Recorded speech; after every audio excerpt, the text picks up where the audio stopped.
warahmatullahi wabarakatuh. Perkenalkan, nama Ibu Ayu Istiqomah, guru mata pelajaran Seni Budaya kelas 10. Dan Ibu ucapkan selamat datang kepada siswa-siswi kelas 10 di SMK Teknologi YPL Lirik. Berhubung kita masih menghadapi pandemi COVID-19, jadi kita masih belajar menggunakan sistem daring. Dan Ibu harap anak-anak sekalian bisa memahami video ini dengan baik. Adapun materi yang akan Ibu sampaikan pada video kali ini yaitu materi bab 1 yang berjudul Memahami Konsep Dasar Budaya. Adapun tujuan pembelajaran pada materi kali ini akan Ibu bacakan. Yang pertama, Ibu harapkan anak-anak sekalian dapat mendeskripsikan budaya. Kemudian yang kedua, kalian dapat menguraikan budaya sebagai ekspresi seni. Kemudian yang ketiga, dapat menguraikan fungsi budaya dalam kehidupan manusia. Dan yang keempat, melakukan kajian budaya dalam kehidupan masyarakat. Dan yang terakhir, mempresentasikan fungsi budaya. Baik, kita masuk ke materi pertama, yaitu definisi budaya. Apa itu budaya? Dalam Kamus Besar Bahasa Indonesia, budaya memiliki 4 pengertian, yakni pikiran, akal budi, adat istiadat, dan sudah menjadi kebiasaan yang sukar diubah. Kemudian, istilah budaya juga dipercaya berasal dari bahasa Sanskerta, yakni budi, yang bermakna akal budi manusia. Dan dalam bahasa Inggris, budaya disebut dengan kultur, yang berarti nilai dan norma sosial yang ada di dalam masyarakat. Adapun pengertian budaya menurut beberapa para ahli, yang pertama, pengertian budaya menurut Cicero. Kebudayaan merupakan hasil pengolahan jiwa dan pemikiran manusia yang digunakan untuk mengembangkan masyarakat. Dan menurut E.B. Taylor, kebudayaan adalah kesatuan yang kompleks terdiri atas ilmu pengetahuan, seni, adat istiadat, hukum, dan budi pekerti yang dimiliki manusia dalam suatu masyarakat. Dan dapat kita simpulkan bahwa budaya merupakan suatu cara hidup yang bersumber dari akal budi manusia, dijadikan identitas dan hak milik, serta diwariskan secara turun-temurun dalam suatu masyarakat. Kemudian kita masuk ke materi B, yaitu unsur-unsur budaya. Para ahli antropologi membagi unsur kebudayaan ke dalam 10 unsur, yakni teknologi, keluarga, sistem ekonomi, kekuasaan politik, sistem norma, alat dan lembaga pendidikan, serta organisasi kekuasaan. Sementara seorang ahli bernama C. Kluhon membagi unsur kebudayaan menjadi 7, yakni sistem kepercayaan atau religi, sistem pengetahuan, sistem teknologi, sistem kemasyarakatan, sistem ekonomi, bahasa, dan kesenian. Berikut penjelasannya. Yang pertama, sistem religi atau kepercayaan. Dalam suatu masyarakat, kepercayaan memegang peranan paling utama karena sebelum berkembangnya agama, sistem kepercayaan manusia sangat erat kaitannya dengan hal yang bersifat transenden atau di luar kuasa manusia, seperti masih mempercayai dewa-dewa dan roh nenek moyang. Kemudian, yang kedua, sistem pengetahuan.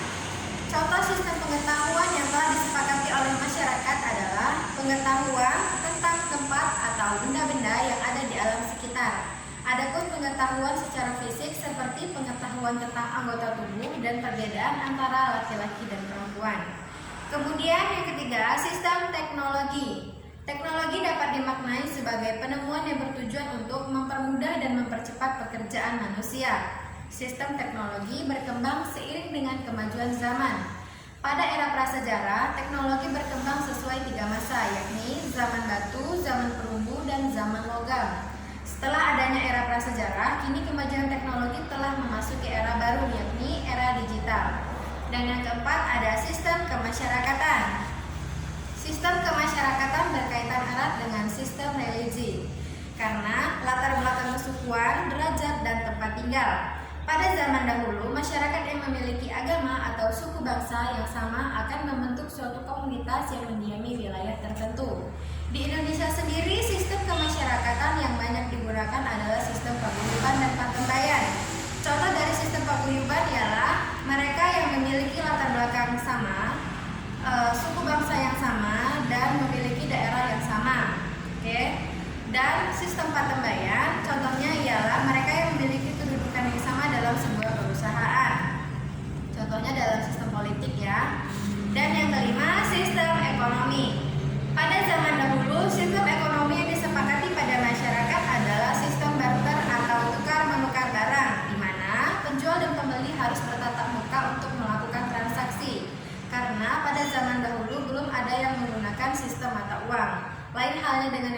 ini, di mana pembeli dan penjual tetap dapat berinteraksi melalui media elektronik maupun internet.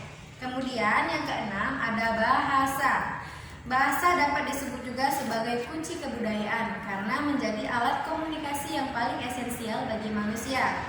Karena budaya dan komunikasi saling berkaitan satu sama lain. Contohnya, misalnya kita ada di bumi Melayu yang menggunakan bahasa Melayu, pasti masyarakat yang ada di daerah tersebut. Tapi kita juga harus bisa memahami bahasa Indonesia. Karena kenapa? Ketika kita berada di luar daerah, misalnya kita sedang berada di Jakarta contohnya, tentu mereka yang ada di Jakarta belum tentu bisa menggunakan bahasa Melayu. Jadi kita harus wajib menguasai bahasa kita, yaitu bahasa Indonesia. Dan yang ketujuh adalah kesenian. Kesenian merupakan salah satu unsur budaya yang paling digemari karena mengandung unsur keindahan yang dipengaruhi bagi siapapun yang menghayatinya.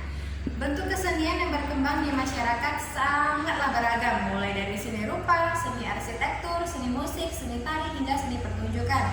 Pada zaman dahulu, bentuk kesenian yang muncul di masyarakat banyak kaitannya dengan unsur spiritual, religi, dan kepercayaan. Contohnya seni musik gambus di wilayah Timur Tengah dan Asia Barat yang kental dengan nuansa agama. Baiklah, pada video kali ini materi ini saja yang akan Ibu sampaikan. Di pertemuan selanjutnya kita akan membahas materi yang kedua. Dan tugas dari Ibu harap kalian mencatat semua materi yang sudah Ibu berikan pada video ini dan itu Ibu anggap sebagai tugas harian. Baiklah, terima kasih. Jika ada yang ingin kalian tanyakan, silakan hubungi Ibu, bisa langsung datang ke sekolah atau bisa menghubungi Ibu via telepon. Oke, Ibu ucapkan wassalamualaikum warahmatullahi wabarakatuh.